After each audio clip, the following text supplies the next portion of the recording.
जगत कारणं श्रीधरं लोकनाथं विभुं व्यापकं शङ्करं सर्वभावेशदं मुक्तिदं माधवं सत्य नारायणं विष्णु मे संपदे।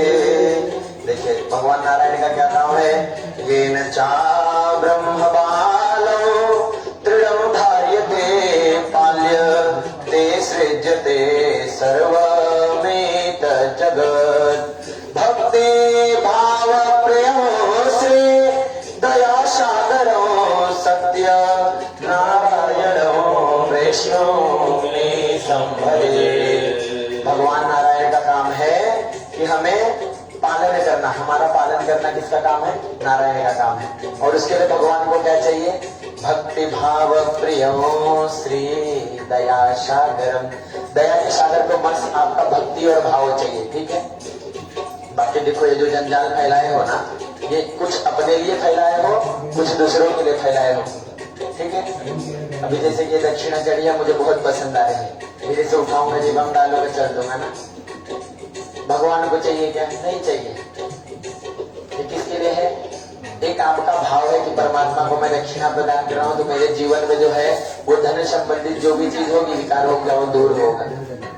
भगवान को चाहिए क्या नोट? भगवान चाहिए 100 रुपये नोट बाहर लेके भैया ऊपर लक्ष्मी जी देख देखा जितना कमाएगा हुआ नहीं ना। तो एक बार की बात है, परमात्मा कहते हैं कि भगवान का पूजन भाव से करना है, ठीक है।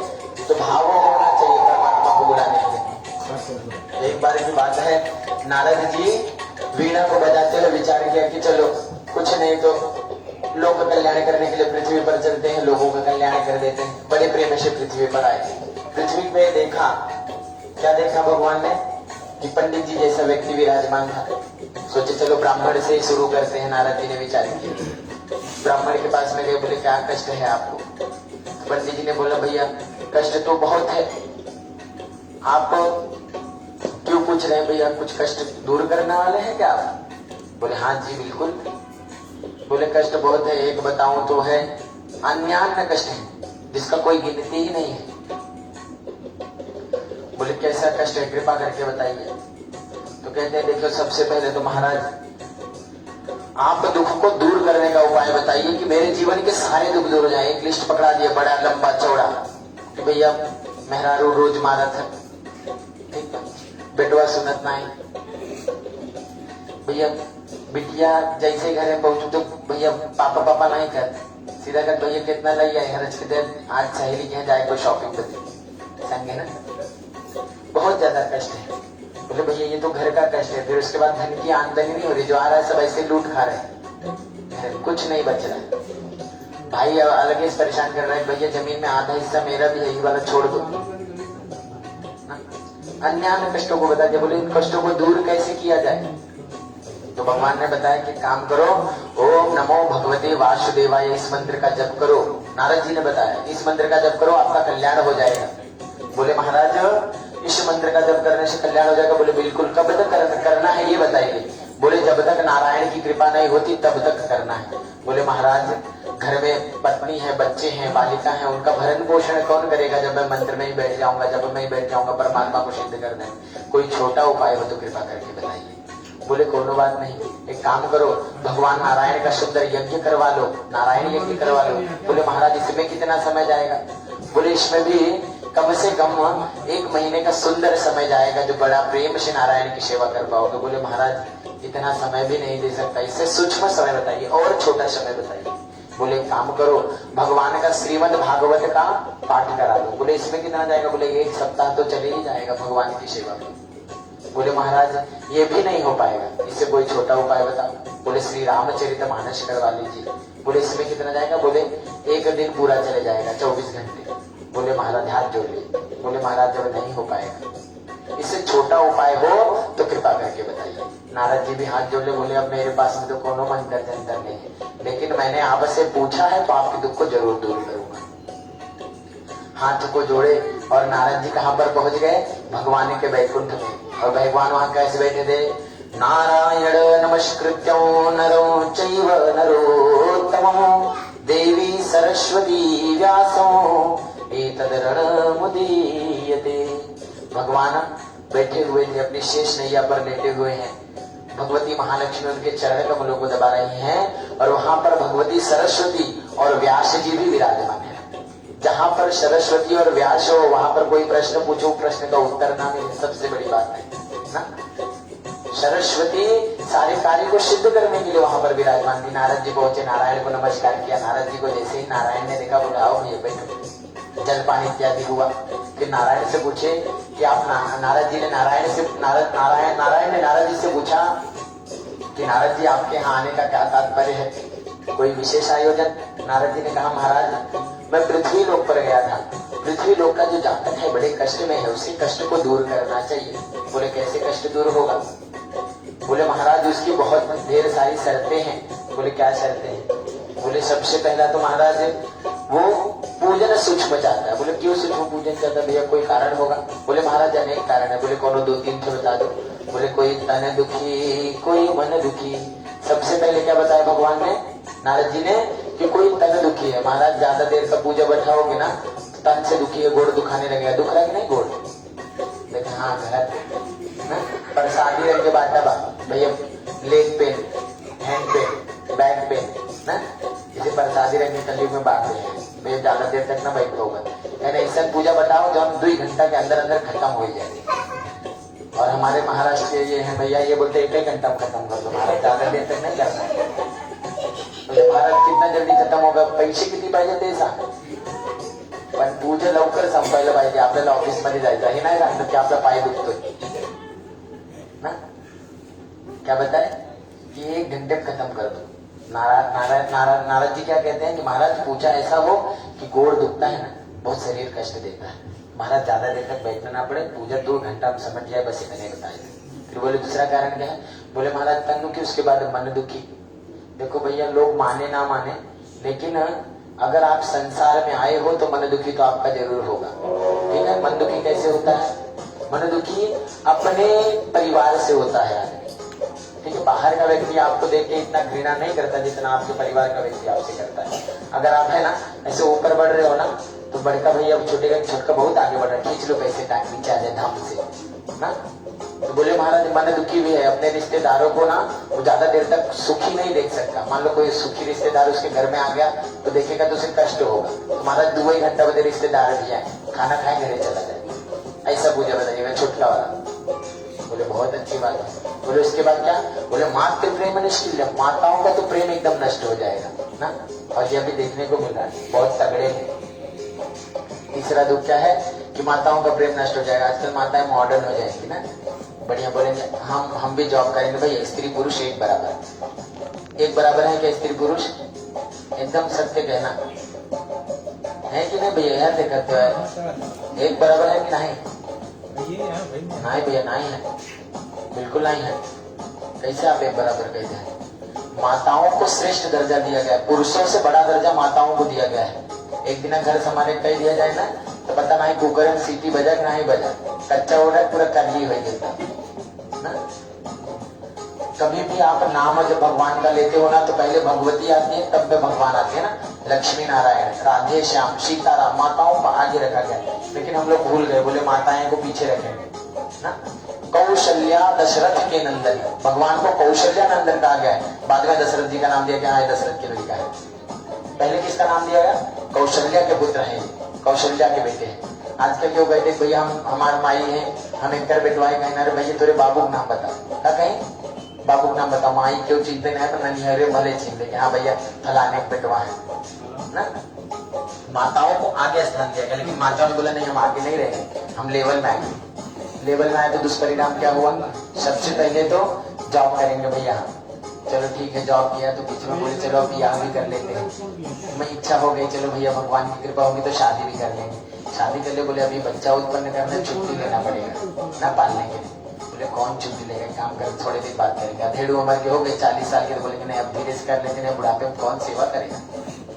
तो धीरे से बच्चा भी उत्पन्न हो गया, बालक भी आ गया, बोले अब छुट्टी लेना पड़ेगा यार, एक काम करते हैं यहाँ पालना घर बहुत खुला है, धीरे से डाल देते हैं, आराम से वहां पे दिन भर खेलेगा कूदेगा, संध्या खाना बनाएंगे, लड़कियों को लेकर खिलाएंगे, आराम से रहेंगे। क्या होता है फिर बच्चे को बड़े प्रेम से आप लोग पालना घर में डाल देते हैं। बच्चा बड़े प्रेम से समझता है, तो क्या समझता है मालूम है कि दिन वाला ड्यूटी इनका है और नाइट वाला ये जो 2 लोग आते हैं इनकी ड्यूटी है। मुझे खिला करके सुलाने की ड्यूटी इनकी है और दिन वाली ड्यूटी किनकी है, मुझे पूरे दिन खिलाने की ड्यूटी इनकी है। माता पिता को भी वो एक अपना नौकर जैसा समझ लेता है। क्यों समझ लेता है? क्योंकि आप आए जॉब से, उसको लेकर के आए, खाना बनाया खिलाया, दोनों जन थके आ रहे हो, सो गए।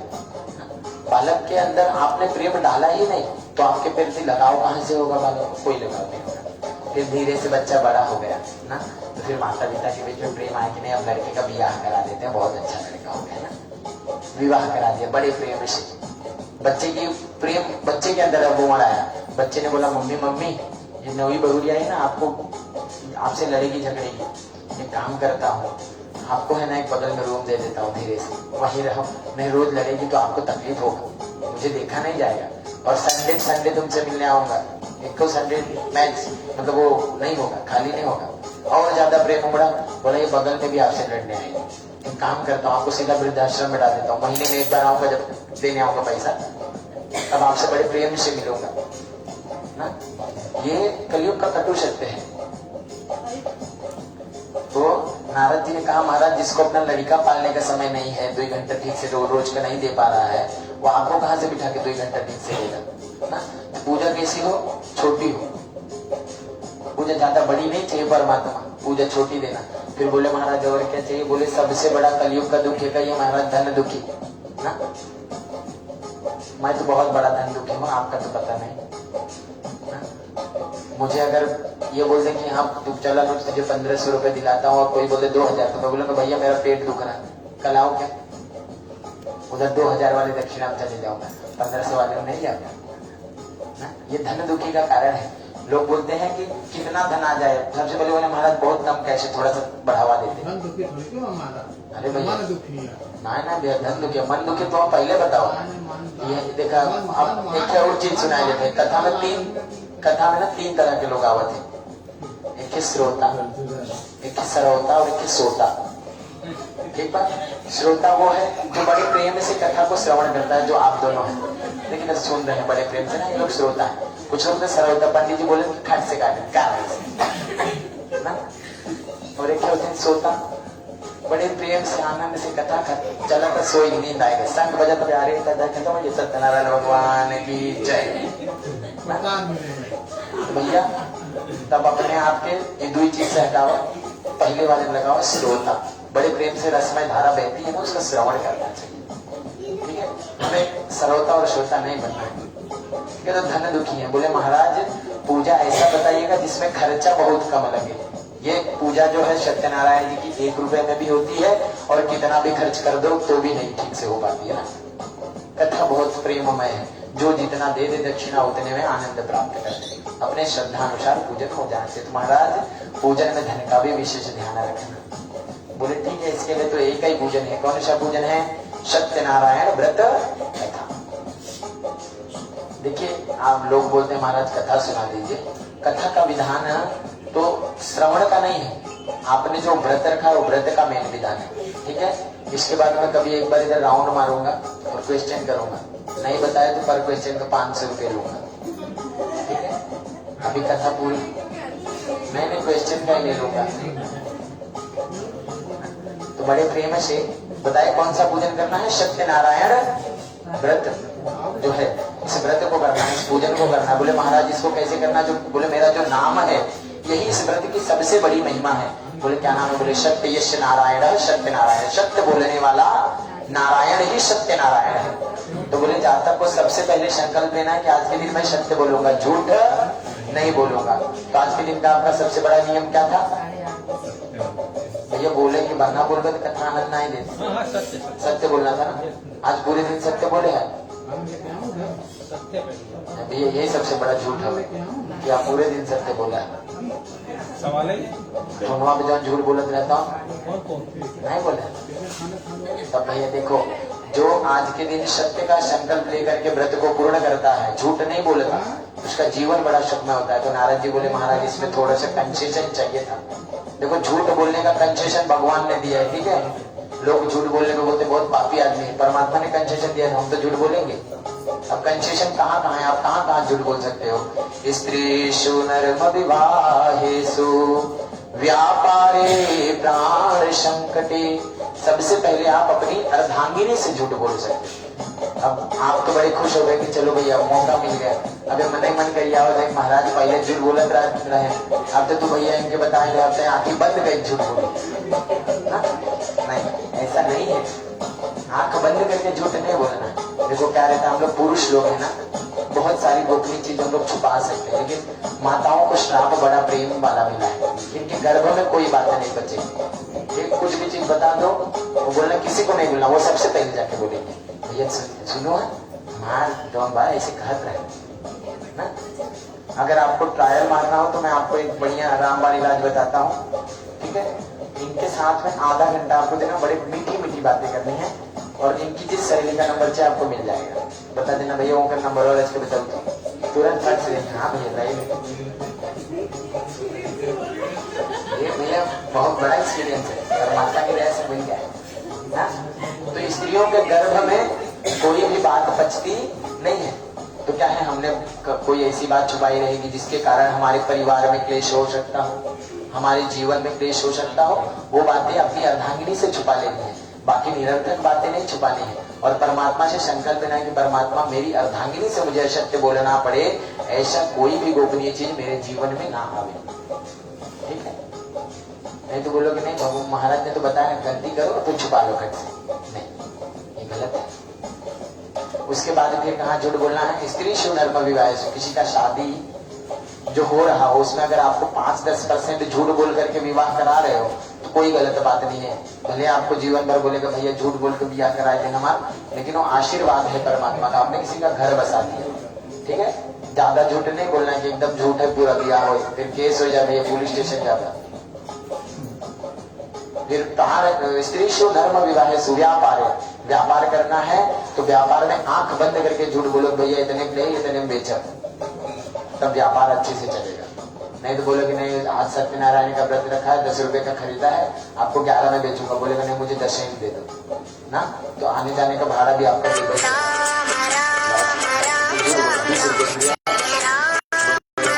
भैया 20 में ले लो, बड़े प्रेम से झूठ बोलना है।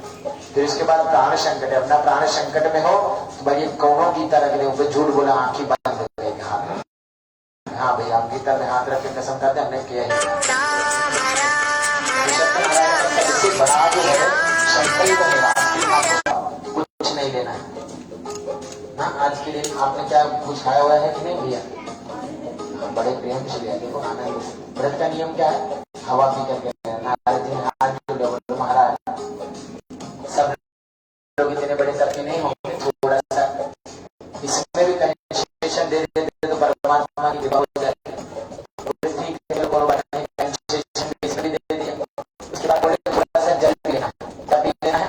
जल पी लेना। बोले इस प्रकार से करना चाहता है तो थोड़ा सा फल खाना, थोड़ा सा बगले परेशान मत किया, सवेरे उठे कि आज व्रत है काम कर, थोड़ा सा साबुदाना बनाए थे, फिर काम कर थोड़ा सा फल खाए थे, थोड़ा आलू की तरह देखो आनंद आएगा। वो नहीं, व्रत का नियम है कि आप अपने शरीर को थोड़ा सा राहत दो, पेट को थोड़ा राहत दो, बेचारे थोड़ा आराम करें, रेस्ट करें, थोड़ा रेस्ट करें। और जीवन में जितना भी आप खाते हो, ठीक है, एक रोटेशन हो रहा है ना, मैं 2 रोटी खाता हूँ, प्रयत्न करो कि मैं आधी रोटी खाऊं, कितना खाओ आधा, मतलब कि 20% भी खर्च ना हो। नहीं भैया हम रोज 10 रुपये खाता हूँ 500 वाले नहीं खाता, कोई फर्क नहीं। और जो वो धन बचे, जो आपने व्रत रखा 2 रोटी का व्रत आपने आधी रोटी खाई बच गया ना, तो दरिद्रों को दान करो तो उस व्रत का आपको फल मिलेगा। नहीं तो कोई फल नहीं भैया, 4 टन खाए पूजा करने में कौन फायदा, कोई अर्थ नहीं है। व्रत रहो ना रहो एक हजार। फिर नारद जी ने कहा कि महाराज जिसके पास है भैया रोगी गण है, वृद्ध गण है, नहीं रह सकते, पंडित जी हैं नहीं रह सकते, भैया भरपेट भोजन करो। गर्दन नहीं करना, हृदय करना है, तो गर्दन से करोगे तो नींद आएगा, तब 7 बजे तक याद आएगा नहीं महाराज कथा अध्याय पूरा हो गया ना। अपना पेट शांत रहे, पूरी महंगा है तो भी कोई करना पड़ेगा, बोलो महाराज थोड़ा जल्दी जल्दी करो, पूरी महंगा को भूख लगे। इस प्रकार से अगर आप आपको पहले बताया सत्य अगर आप बोलोगे तो आपको 20% मिलेगा पूजे का फल। अगर आप इस प्रकार से अपने बल से व्रत रहोगे, बल से मतलब अगर आपका बल कहता है हवा भी करके रह सकते हो रहो, बल कहता है जल भी करके रह सकते हो रहो, बल कहता है फल खा करके रह सकते हो रहो, तो बल नहीं कहता तब आओ आपने धीरे धीरे। अगर उस प्रकार से आप व्रत रहते हो फिर से 20% 40%। फिर उसके बाद नारद जी ने कहा कि महाराज पूजन में सामग्री क्या क्या रहती, किस प्रकार से पूजन किया जाए। नारायण ने कहा बड़े पूजन भी 4 चीजें होती है। सबसे पहला राजाओं की तरह सेवा करो, स्वर्ण का सिंहासन लगाओ, दास दासियां उपस्थित करो, मेरी सेवा की आने जाने के लिए हाथी घोड़ा इत्यादि सब करके रखें, और धन इत्यादि का दान इत्यादि बड़े प्रेम से करो, ब्राह्मणों को स्वर्ण दान करो, भूमि दान करो, ये सभी चीजें करो। नारद जी ने हाथ जोड़ा महाराज दूसरी बात कहता है जब आनंद है। भगवान ने बताया षोडशो भगवान को 16 चीजें अर्पण करनी चाहिए जो हमने की।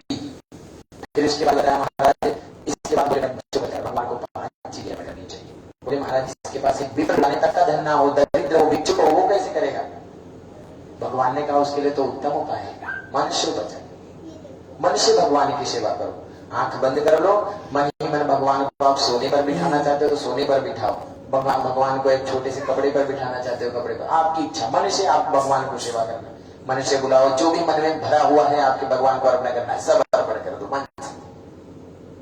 इस प्रकार से जो अपने बलपूर्वक सेवा करता है। तो बोलो कि महाराज वो लास्ट वाला ऑप्शन सही था, उसके लिए भैया आपको गरीब होना पड़ेगा, फिर सुदामा बनना पड़ेगा, 5 घरे भीख मांगा, उससे ज्यादा ना मांगा, जॉन मिला तो ठीक नहीं, तो ऐसा नहीं करना है। अगर आपका बल है, आप राजा हो तो राजा की तरह ही सेवा करो। आप राजा नहीं हो, सोच विचार कर सबसे उत्तम होगा, उतना भी नहीं है तो पंचोपचार करो, उतना भी धन नहीं इस प्रकार से सेवा करते भगवान 20% देते, कितना हो गया 60%।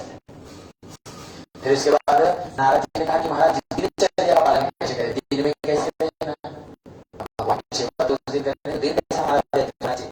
नारायण ने कहा भाई प्रेम से सबसे पहले सूर्य उदय ना उससे पहले उठ जाना, ठीक है। आज कितना बजे उठ रहे हैं,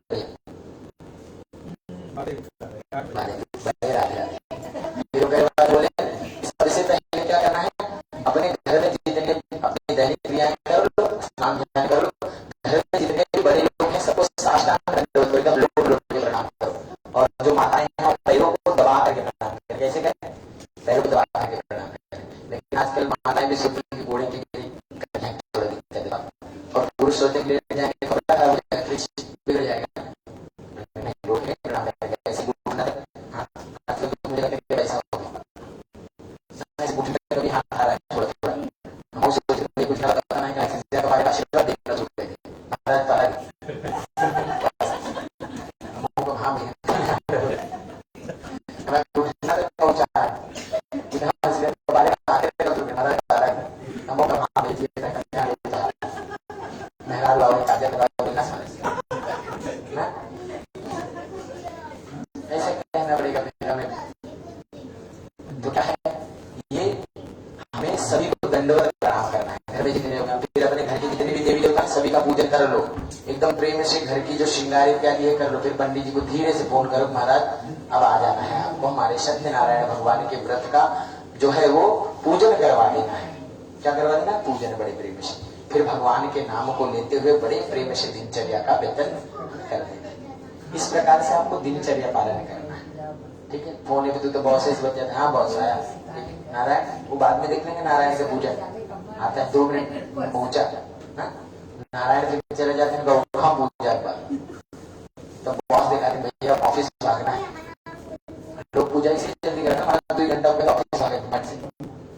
नारद जी ने कहा किस प्रकार से दिनचर्या का पालन करना है, भगवान के नामों को लेकर बड़े प्रेम से। फिर नारद जी ने कहा इस प्रकार से अगर भगवान का दिनचर्या का पालन करते हो फिर से 20 मिनट कितना हो गया 80, अब 20% और बता देता हूँ। फिर बोले महाराज इसमें अतिथि सेवा जो लोगों को बुलाते हैं उनका कैसे क्या करना है, भगवान ने कहा उसके लिए बहुत सुंदर विधान है। 3 चीजों में अपने वश करना है। कितनी चीजों में, 3 चीजों में, मनुष्य आवाज चाकर मनवाणी और कर्म। अब देखो भैया, अब ज्ञानेश भैया मुझे यहाँ पर लेके आए ना बड़े प्रेम से, चलो हमारे विद्वान महोदय उनका पूजन करा दो बड़े प्रेम से। बोले हाँ दक्षिणा देना है, तो बोले इतना लगेगा।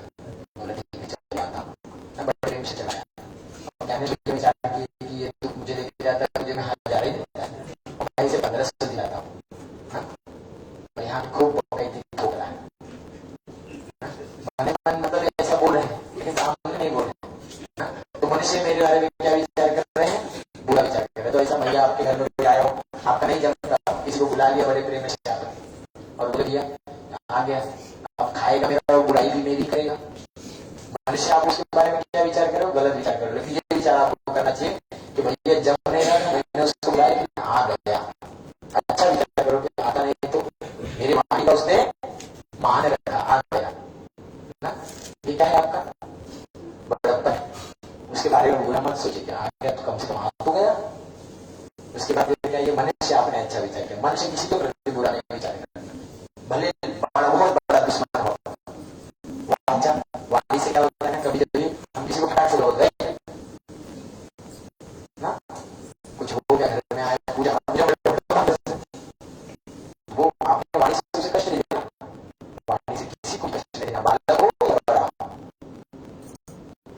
अगर बालक पूजा में गलती कर देता तो समझ लो परमात्मा की बात है, तो आप गलती करते जाइए। गलती करने वाला आपके घर में है तो कम से कम, कुछ लोग घर में तो गलती करने वाले नहीं, तो बच्चों को बहुत डांटते हैं।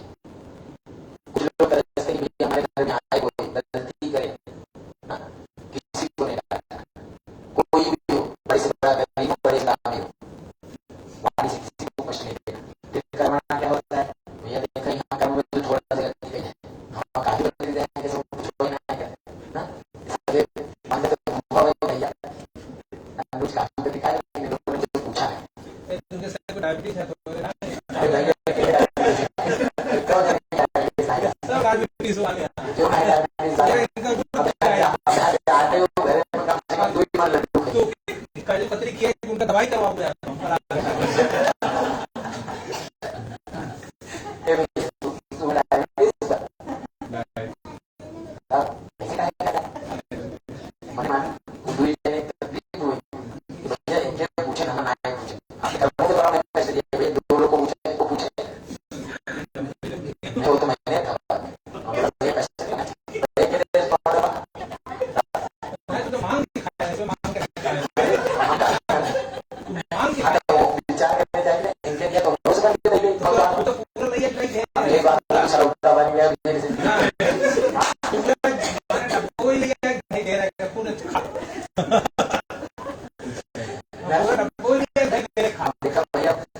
विशेष बात होता है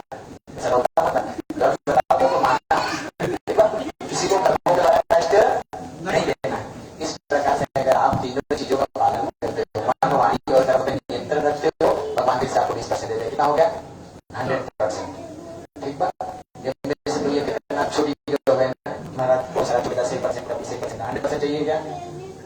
100% क्या है? 100%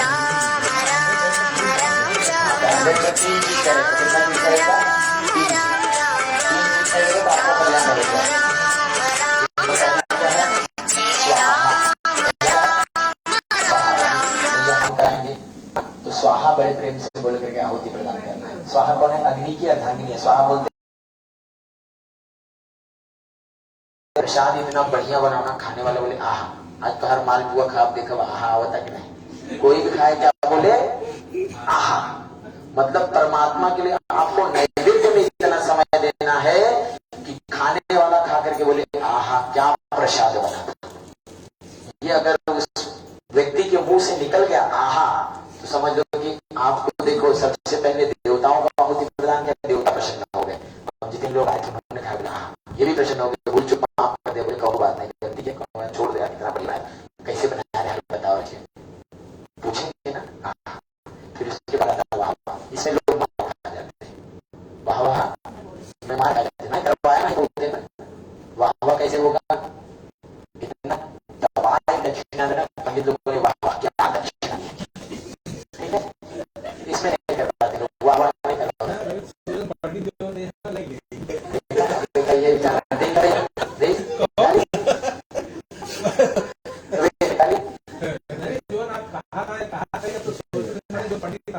ये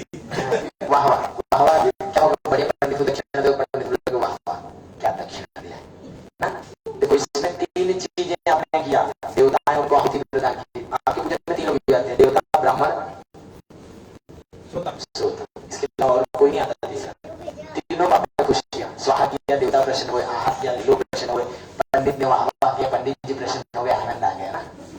तो इस प्रकार से आपको सत्यनारायण व्रत को करना है। ठीक है, मैंने आपको नियम बता दिया पहले।